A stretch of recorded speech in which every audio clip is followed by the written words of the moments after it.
क्या नहीं चल रहा आपका एटीएम और यूपीआई? कहीं साइबर हमले की चपेट में आए संस्थानों में आपका बैंक भी तो शामिल नहीं है? नमस्कार, मैं हूं आपके साथ स्वाति सिंह और आप देख रहे हैं इन खबर। एनपीसीआई यानी national payments corporation of India ने एक नोटिस जारी किया है, जिसके बाद से खलबली मच गई है, चारों तरफ हड़कंप मच गया है, जिसमें इस बात की जानकारी दी गई है कि बैंकों को सर्विस ऑफर करने वाले सी एज टेक्नोलॉजीज के सिस्टम पर रैनसमवेयर अटैक हुआ है। रैनसमवेयर अटैक की वजह से आईपीएमएस और यूपीआई जैसी पेमेंट सिस्टम अस्थायी रूप से उपलब्ध नहीं होंगे। एनपीसीआई ने कहा है कि पेमेंट्स इकोनॉमिक सिस्टम पर बड़े प्रभाव को रोकने के लिए सीएज टेक्नोलॉजी को एनपीसीआई द्वारा संचालित खुदरा पेमेंट सिस्टम तक पहुंचाने के अस्थायी रूप से अलग कर दिया गया है। रैनसमवेयर अटैक की वजह से लगभग 300 छोटे भारतीय बैंकों की पेमेंट सर्विस अस्थायी रूप से रुक गई है।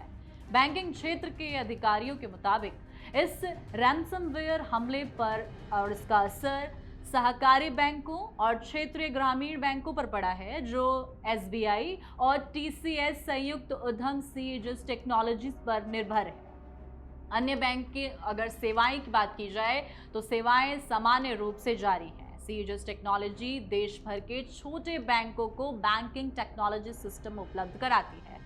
फिलहाल रैनसमवेयर अटैक पर जो भी जवाब दिया जा रहा है, जवाब देने से ये इनकार कर दिया गया है। ऐसे में सवाल है कि इस अटैक से हो सकते हैं कितने बड़े खतरे और कौन कौन से खतरे। साइबर अटैक से जो सबसे बड़ा खतरा है वो ये है कि वित्तीय नुकसान, फिरौती की मांग की जा सकती है।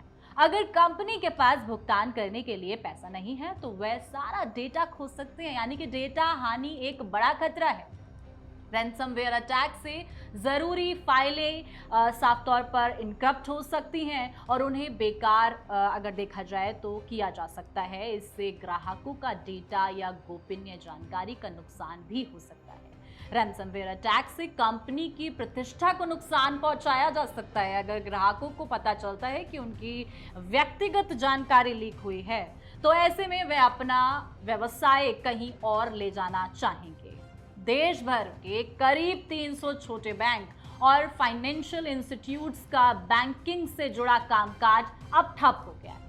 यहां तक कि ग्राहक एटीएम से पैसा नहीं निकाल पा रहे हैं। वहीं यूपीआई से अमाउंट ट्रांसफर करने में भी समस्या का सामना आम जनता को करना पड़ रहा है। ऐसे में ये सबसे बड़ी समस्या है। आम जनता के साथ ये समस्या इसलिए भी होती है क्योंकि अगर हमारी बैंकिंग से जुड़ी कोई भी जानकारी हमारे सामने आती है तो वो हमारे लिए एक मुसीबत बन जाती है, क्योंकि एक खतरा जो हमारे ऊपर मंडरा रहा है उसकी साफ तौर पर हमारे कानों में भनक भी लग जाए तो हमारे कान खड़े हो जाते हैं। अधिकारियों ने इस मामले में जानकारी दी है कि मीडिया रिपोर्ट्स के मुताबिक इन तकनीकी समस्या का असर ना सहकारी बैंकों और ग्रामीण क्षेत्रीय बैंकों के ग्राहकों पर पड़ा है, जो कि एसबीआई और टीसीएस के ज्वाइंट वेंचर सीएच टेक्नोलॉजीज पर निर्भर है। हालांकि अन्य बैंकिंग सेवाएं सामान्य रूप से चल रही हैं।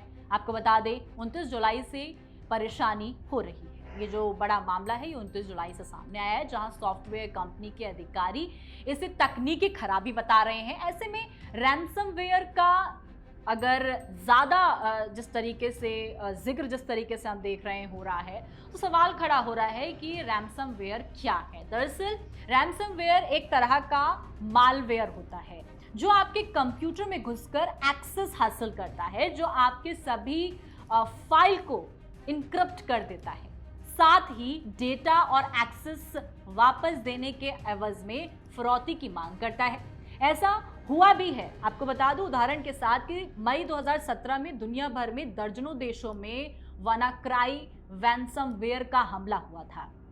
इसमें 2 लाख से ज्यादा सिस्टम प्रभावित हुए थे और भारत भी इसमें शामिल था।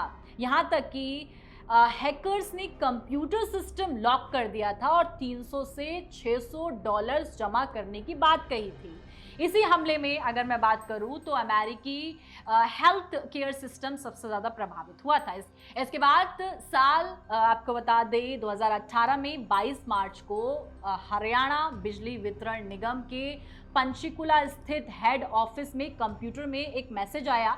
मैसेज में लिखा था कि आपका कंप्यूटर हैक हो गया है, इसके बदले 1 करोड़ रुपए की मांग की गई थी, जिसे बिटकॉइन के माध्यम से जमा करना पड़ा था। हालांकि निगम ने 1 हफ्ते के भीतर ही सिस्टम रिस्टोर कर लिया था। इसके बाद साल 2019 में 29 अप्रैल को तेलंगाना और आंध्र प्रदेश स्टेट पावर आपको बता दें यूटिलिटी पर रैनसमवेयर हमला हुआ था। इसके बाद सिस्टम पर हैकर्स ने पूरा कंट्रोल कर लिया था और बिटकॉइंस के माध्यम से फिरौती की मांग की गई थी। हालांकि बाद में सिस्टम रिस्टोर कर लिया गया था। यानी कि बड़ी बड़ी बैंक्स इस तरीके के हैकिंग के मामले में फंस चुकी हैं और ये मामले पहले भी देखने को मिल रहे हैं, जहां पर आपका सिस्टम हैक कर कर आपसे फिरौती मांगी जाती है।